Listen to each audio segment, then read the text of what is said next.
James Allison wrote, "The ability to be the sort of person who remembers," which is to say, who remembers, pieces things together, is part of what makes us human, which means that narrative is not an extra in our lives, it's constitutive of our lives. There is a narrative element to life. Without it, it could not be. And this makes us all revisionist historians. You cannot be truthful except as a revisionist historian. We revise our story as we go along, and if we didn't, we would be less truthful and not more truthful. The pandemic is forcing us all to be aware that we are revising our own narratives. I've always seen myself as an introverted person, but the closing down of the society is forcing me to acknowledge that I need community more than I supposed.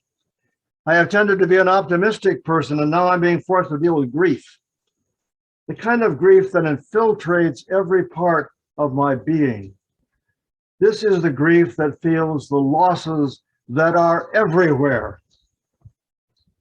Cameron Trimble compared the pandemic experience to the dark night of the soul. And that phrase comes from a Spanish mystic called John of the Cross, who lived in the middle of the 16th century, and who used the term to describe an experience of spiritual transformation. Thomas More, a contemporary of ours, also wrote about the dark night of the soul and said, during the dark night, there is no choice but to surrender control, give in to the unknowing, and stop and listen to whatever signals of wisdom might come along. It's a time of enforced retreat and perhaps unwilling withdrawal. The dark night is a learning experience. It's a profound initiation into a realm that nothing in our culture prepares us for. So those reflections led to another question, which says the basic question is not why has this happened, but once the tragedy occurs, who are we now because of it? Answering that question changes our narrative. Each of us has not only been involved in the community impact of the pandemic, but we've also brought our personal issues into the situation.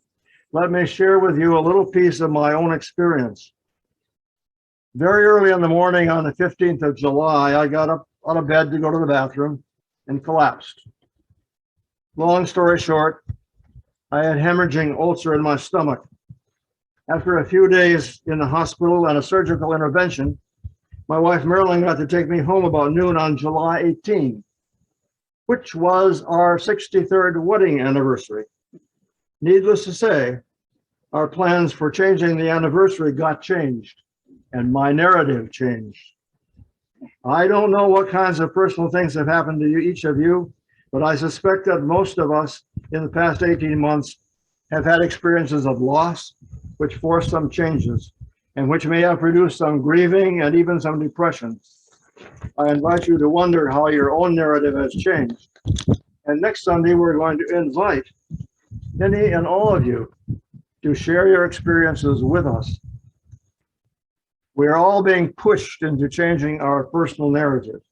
The pandemic has forced a lot of innovation about how things like in our society get done. A couple of years ago, our older son had to get permission from his employer to work at home. Now he has to get permission to work in the office.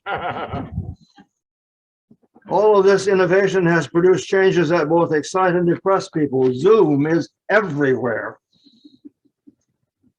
In fact, the president of the United Church of Christ talked about Zoom fatigue and decided it was better than airport fatigue. In many instances, there will be no return to the old ways of doing things, and that's a form of loss.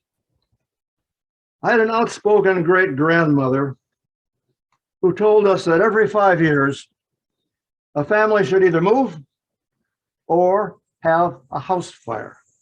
Oh. I heard that story when I was a young kid.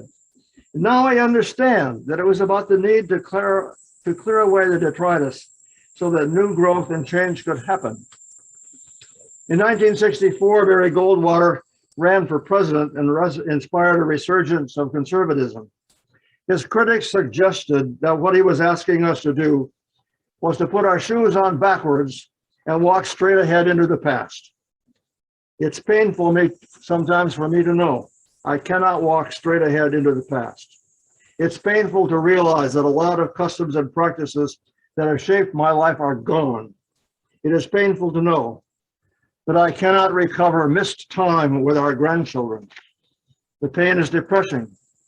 However, depression is also a way of letting go of the past, which seems necessary to be a necessary aspect of the acceptance of change. I am reminded that caterpillars die so that butterflies may bloom. I anticipate the joy of change, discovering new perspectives and new ways of living. Our God is a God of change and growth, a God of new beginnings and a source of hope. We can trust God to bring resurrection from the crucifying experiences of life. We can anticipate the joy of change if we commit ourselves to sharing our grief and our losses, sharing the way our own narratives are changing, and committing ourselves to building a stronger community and a more just society. I'm glad to be part of a church that dares to dream about individual transformation, because here we can all rejoice together as we revise and celebrate the narratives of our lives.